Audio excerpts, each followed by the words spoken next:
এবং তৃণমূল দুজনেই ক্ষমতার কেন্দ্রীভবন করছে, সবটাই মোদির হাতে, সবটাই মমতার হাতে। উত্তরবঙ্গ তৃণমূলকে ভাসিয়ে নিয়ে হরকাওয়ান এখন নিচে নেমেছে, যত নিচে নামছে এবার দেখবে তুমি জোয়ারের বদলে কীরকম তৃণমূলের ভাটা হচ্ছে। হরপা মানে তৃণমূলকে ধুয়ে নিয়ে যাবে বলে কটাক্ষ করলেন সিপিআইএমের রাজ্য সম্পাদক মোহাম্মদ সেলিম। সোমবার শিলিগুড়িতে বাম কার্যালয় অনিল বিশ্বাস ভবনে সাংবাদিক সম্মেলন করে রাজ্যের শাসক দল তৃণমূল কংগ্রেসকে এক হাত নিলেন মোহাম্মদ সেলিম। পঞ্চায়েত নির্বাচন সহ নবজোয়ার কর্মসূচির প্রসঙ্গ তুলে একের পর এক প্রশ্ন তুলে ধরলেন সিপিআইএমের রাজ্য সম্পাদক মোহাম্মদ সেলিম। তবে শুধু রাজ্যের শাসক দল তৃণমূল কংগ্রেস নয়, কেন্দ্রের শাসক দল বিজেপিকেও এক হাত নেন সেলিম। এদিন তিনি মোদি, শাহ এবং মমতার প্রতি আক্রমণ শানিয়ে বলেন, সব এক গোয়ালের গরু। পাশাপাশি তৃণমূলের নবজোয়ার কর্মসূচি প্রসঙ্গ তুলে অভিষেক বন্দ্যোপাধ্যায়ের প্রতি কটাক্ষ সুর চড়িয়ে বলেন, মোদির নকল করছেন, ছোট মোদি হওয়ার চেষ্টা চলছে।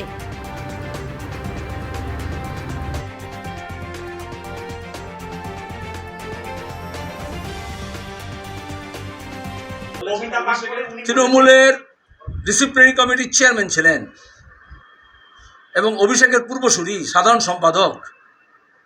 মহাজন যে পথে গমন করিয়াছেন, তো প্রথমে সাধারণ সম্পাদক হতে হয় অল ইন্ডিয়া, তারপরে জেলে যেতে হয়, তারপরে জেলার মুখে পড়তে হয়, তারপরে টাকা উদ্ধার হয়, তাই তো? এরকম করে বলো, এত সব কথা বলে, তোমার অভিষেকের নাম বলে এখন বলো যে অভিষেকের আগে যিনি সাধারণ সম্পাদক ছিলেন, হ্যাঁ, তিনি কি বলেছেন? এটা কি এটা ছিল না, জাত যায় না মোলে, আর কি রং যায় না ধুলে। কয়লা পাচার কাণ্ডে দেখতে পাবে তুমি, আগুনে তপ্ত করতে হয়, তা নাহলে যতই জল দিয়ে ধো কয়লা কখনো সাদা হয় না। তাহলে কয়লা পাচার করে যে মুশলিপ্ত হয়েছে সেই বা কী করে সাদা হবে? আর তোমার গায়ে নোংরা পড়লে, আমার গায়ে নোংরা লাগলে স্নান করলেই হয়ে যায়, কাপড় ধুলেই হয়ে যায়, কেউ কেউ আরেকটু বেশি হলে শাওয়ারে যায়, তা নাহলে আবার পুকুরে ডুবে, নদীতে ডুবে নামে।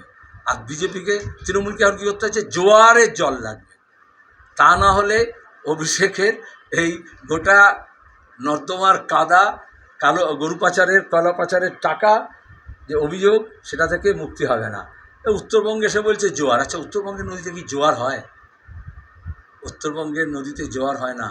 সমুদ্র থেকে 100 কিলোমিটারের দূরবর্তী পর্যন্ত জোয়ার ভাটা খেলে নদী।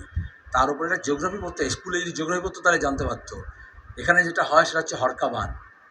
আর হরকা বাঁধে এই যে মালে যেরকম হয়েছিল না, ওখানে গিয়ে নোংরা ধোয় না, পুরো সব পরিষ্কার করে ভাসিয়ে নিয়ে চলে যায়। উত্তরবঙ্গ তৃণমূলকে ভাসিয়ে নিয়ে হরকাওয়ান এখন নিচে নেমেছে, যত নিচে নামছে এবার দেখবে তুমি জোয়ারের বদলে কীরকম তৃণমূলের ভাটা হচ্ছে। আর পার্থ চ্যাটার্জি খবরে আসে এই জন্যই, সে যখন যায় তখন পুলিশ তাকে সুযোগ করে দেয়, মিডিয়া বুম এগিয়ে দেয়, আসে তখন ডায়লগ মারে।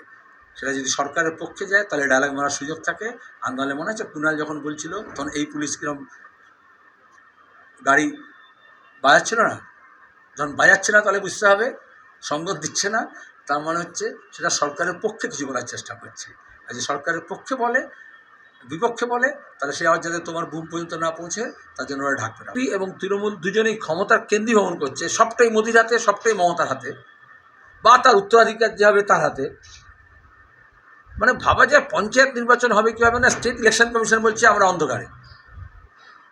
আর তৃণমূলের নেতা, উঠতি নেতা, সে বলছে 2 মাস পরে হবে। বা তাদের যে কর্মসূচি আছে, এই যে সার্কাস পার্টি ঘুরছে, মোবাইল সার্কাস পার্টি, সেইটা যখন শেষ হবে সিজন, তারপরে হবে। তাহলে যে পিপলস রাইট সেটা কোথায় গেল?